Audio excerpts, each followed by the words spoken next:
Comment écrire une structure cohérente en musique?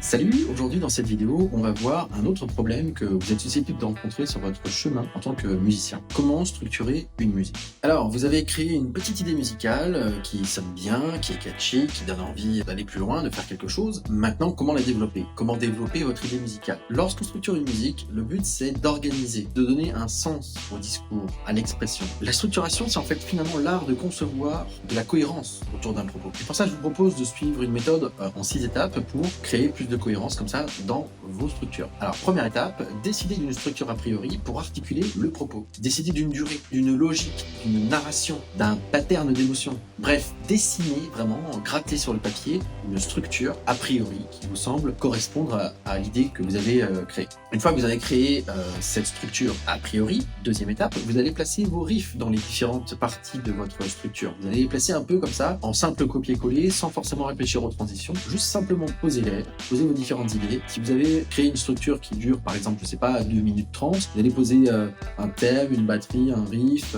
un solo par là, voilà. Ça fera un peu comme des Lego, comme un puzzle.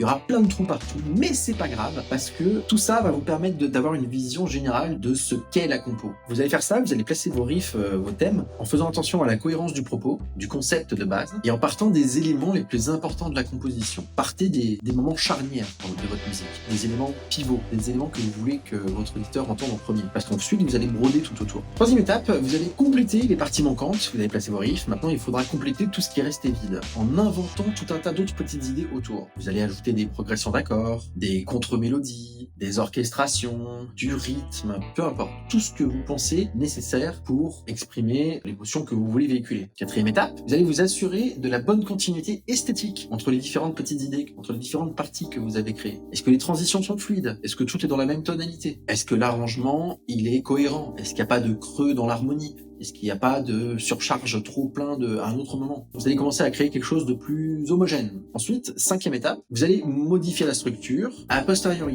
en fonction du résultat. Est-ce qu'il ne faudrait pas un pré-refrain, histoire de pouvoir mieux articuler? Est-ce que le solo, j'en mettrais pas un deuxième? Est-ce que l'outro, je ne le raccourcirais pas parce qu'il est vraiment trop long? Est-ce que le troisième refrain, je ne le répéterai pas? Est-ce qu'il y a besoin d'un pont, d'une transition, d'une modulation? Est-ce qu'on devrait modifier la tonalité de telle ou telle partie?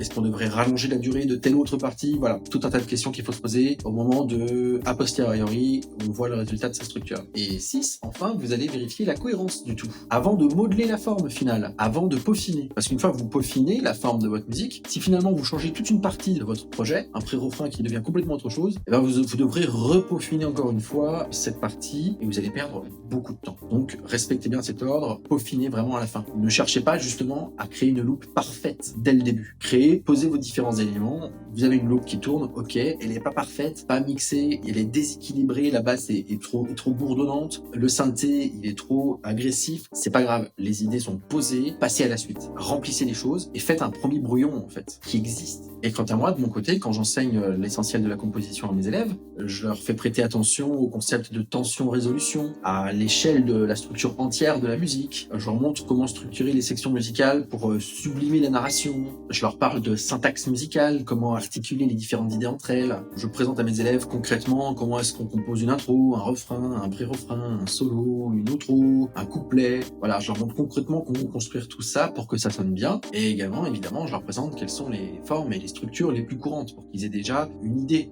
d'où partir. Voilà, c'est ce que je vous conseille d'approfondir vous aussi pour que vous puissiez arriver à mieux structurer vos œuvres, en fait, tout simplement. Voilà pour cette vidéo, j'espère que ça vous a plu. Nous, on se retrouve demain dans la prochaine. Salut! Merci d'avoir regardé cette vidéo et pour aller plus loin, sachez que je dispense une masterclass gratuite ce dimanche pour vous aider à passer de musicien amateur à compositeur inventif. Inscrivez-vous à la masterclass, ça va être très riche en informations. C'est une masterclass qui est interactive, vous allez pouvoir me poser directement vos questions également. Lien dans la description, salut!